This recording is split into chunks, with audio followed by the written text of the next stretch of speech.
अस्सलाम वालेकुम students, welcome to my YouTube channel. पिछले लेक्चर में हमने होमोमॉर्फिज्म से रिलेटेड पढ़ा और आइसोमॉर्फिज्म से रिलेटेड और उससे रिलेटेड काफ़ी एग्जांपल्स की।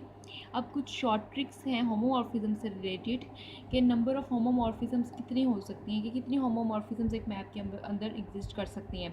कि अब जैसे कि नंबर ऑफ़ होमोमॉर्फिज्म फाइंड करनी हो ZM से ZN में अगर मैप जा रही है, यानी कि डोमेन ZM है और कोड डोमेन ZN है, तो उसके अंदर कितनी होमोमॉर्फिज्म्स हो सकती हैं वो हम निकाल सकते हैं इस M और N का GCD लेकर।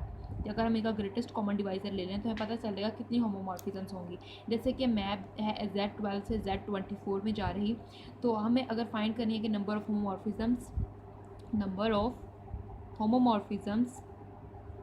होमोमॉर्फिज्म्स on F is equals to GCD of 12 and 24। 12 and 24 का हम लोग GCD फाइंड आउट कर लेंगे, तो यानी ग्रेटेस्ट कॉमन डिवाइज़र निकाल लेंगे और 12 एंड 24 का जो ग्रेटेस्ट कॉमन डिवाइज़र आएगा हमारे पास वो 12 ही आ जाएगा। तो इसके अंदर 12 हमारे पास नंबर ऑफ होमोमॉर्फिज्म्स F के ऊपर आ जाएंगी। इसी तरह से अगर हमें ऑन टू होमोमॉर्फिज्म्स निकालनी हो, हमें पता था अगर कोई होमोमॉर्फिज्म है और ऑन टू भी है तो वो एपीमॉर्फिज्म्स हो जाती हैं। तो हम नंबर ऑफ ऑन टू होमोमॉर्फिज्म्स निकालनी है, अगर ZM से ZN में जा रही हैं तो हमारे पास उनका GCD अगर फॉर एग्जांपल M और N अगर रिलेटिवली प्राइम है, यानी उनका ग्रेटेस्ट कॉमन डिवाइज़र अगर 1 है, तो उनमें कोई भी ऑन टू होमोमॉर्फिज्म एग्जिस्ट नहीं करती होगी।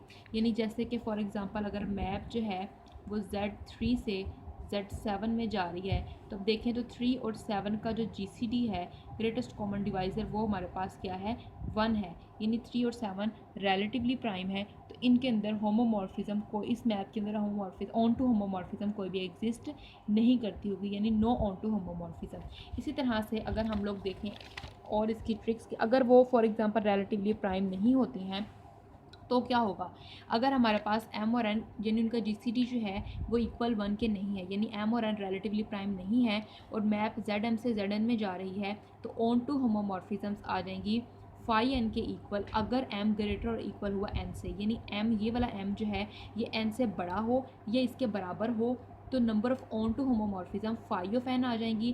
फाई ऑफ N क्या है, फाई आइलर फाई फंक्शन, इसके बारे में डिटेल से पढ़ चुके हैं, इसे कैसे फाइंड किया जाता है। और अगर ये M इस N से छोटा हो जाएगा तो यहाँ कोई भी ऑन टू होमोमॉर्फिज्म एग्जिस्ट नहीं करेगी। जैसे फॉर एग्जांपल हम यहाँ पर एक मैप लेते हैं, Z6 से Z12 में जा रही है अगर, तो देखें यहाँ पर M जो है ये N से छोटा हो गया है, तो यहाँ पर कोई भी ऑन टू होमोमॉर्फिज्म एग्जिस्ट नहीं करेगी। तो no onto homomorphism, no onto homomorphisms. इसी तरह से अगर हम यहाँ पर लें F Z4 टू Z2, देखिए यहाँ M ग्रेटर देन है 2 से, तो इसका मतलब इसके अंदर जो ऑन टू होमोमॉर्फिज्म्स आएंगी, यानी नंबर ऑफ ऑन टू होमोमॉर्फिज्म्स जो आएंगी वो इक्वल हो जाएंगी फाई ऑफ N के। और N क्या है, जो कोड डोमेन के यहाँ पर कोड डोमेन में जो मौजूद है नंबर ऑफ़ एलिमेंट्स हैं, तो वहाँ पर है जी 2, तो फाई ऑफ 2 फाइंड आउट कर लेंगे और फाई ऑफ 2 इक्वल होता है 1 के, तो इसका मतलब एक ही ऑन टू होमोमॉर्फिज्म एग्जिस्ट करती होगी। इसी तरह से हम एक और एग्जांपल ले लेते हैं, Z3 टू यहाँ पर Z6 कर लेते हैं, Z6 टू Z4, ठीक हो गया। तो अब यहाँ पर देखें 6 इससे ग्रेटर है 4 से, तो नंबर ऑफ़ ऑन टू होमोमॉर्फिज्म्स क्या आ जाएंगी, नंबर ऑफ़ ऑन टू, और ये दोनों रिलेटिवली प्राइम भी नहीं है, इसलिए number of onto homomorphisms equal आ जाएंगी फाई ऑफ 4 के। और फाई ऑफ 4 का हम क्या क्या आ जाएगा, इसका आंसर 2 आ जाएगा। तो ये हमारे पास इसकी क्या आ जाएंगी, onto number of onto homomorphisms आ जाएंगी, ठीक है। इसी तरह से अगर हमारे पास मैप Z से ZM में डिफाइन हो रही है, Z सेट ऑफ इंटीजर्स है, ZM में जा रही है, तो नंबर ऑफ़ होमोमॉर्फिज्म्स कितनी आएंगी, वो इक्वल आएंगी टाउ ऑफ M के, यानी इस M का टाउ ले लेना है। टाउ का क्या मतलब होता है कि हमारे पास नंबर ऑफ़ डिवाइज़र्स कितने हैं, number of divisors of M, कि M के कितने डिवाइज़र्स हैं। अब जैसे कि फॉर एग्जांपल F Z से Z6 में जा रहा है अगर, तो यहाँ पर M की वैल्यू 6 है, तो इसके अंदर होमोमॉर्फिज्म्स कितनी आएंगी वो हम फाइंड कर सकते हैं टाउ ऑफ 6 से, यानी 6 के कितने डिवाइज़र्स हैं उनसे हम लोग यहाँ पर फाइंड आउट कर सकते हैं। तो 6 के हमारे पास कितने डिवाइज़र हैं, अब टाउ को हम पहले भी डिटेल से डिस्कस कर चुके हैं जब हमने नंबर ऑफ़ सब ग्रुप्स निकाले थे कि कितने सब ग्रुप्स आ सकते हैं, तो वहाँ पर हमने इसको डिस्कस किया था। तो टॉप 6 हम वहाँ से निकाल सकते हैं। हमने कैसे किया था, पहले हम इसे प्राइम में तोड़ लेते थे, प्राइम में तोड़ेंगे तो 2 × 3 हो जाएगा।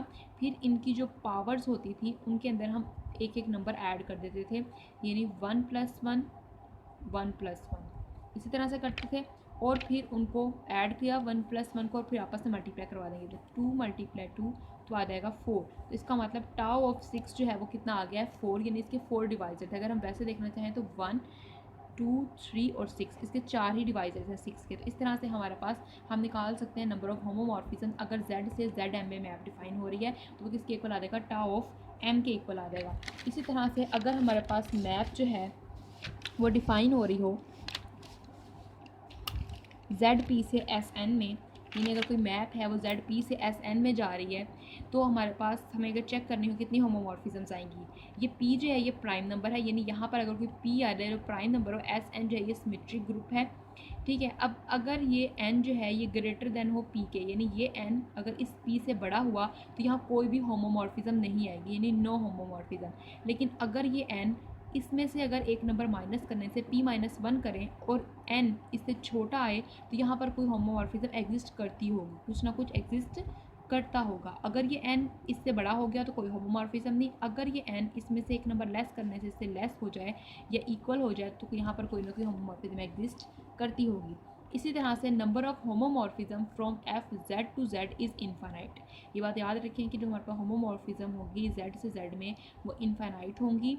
और ये मैप इस तरह से डिफाइन होती है f(x = nx nx। ठीक है स्टूडेंट्स, उम्मीद करती हूँ यहाँ तक आपको समझ आई होगी। ये शॉर्ट ट्रिक्स जो है काफ़ी एग्जाम्स में MCQs के तौर पर यूज़ हो सकती हैं MCQs में। तो स्टूडेंट्स उम्मीद करती हूँ आपको इन सब का समझ आई होगी। अगर आपको हमारी वीडियो अच्छी लगे तो इसे लाइक एंड शेयर कीजिएगा। अगर आप हमारे चैनल पर न्यू है, आपने हमारे चैनल को अभी तक सब्सक्राइब नहीं किया तो प्लीज़ हमारे चैनल को सब्सक्राइब कर दीजिए और बेल आइकन को ज़रूर प्रेस कीजिएगा ताकि आपको हमारी हर नई आने वाली वीडियो मिलती रहे। थैंक यू स्टूडेंट्स, अल्लाह हाफिज़।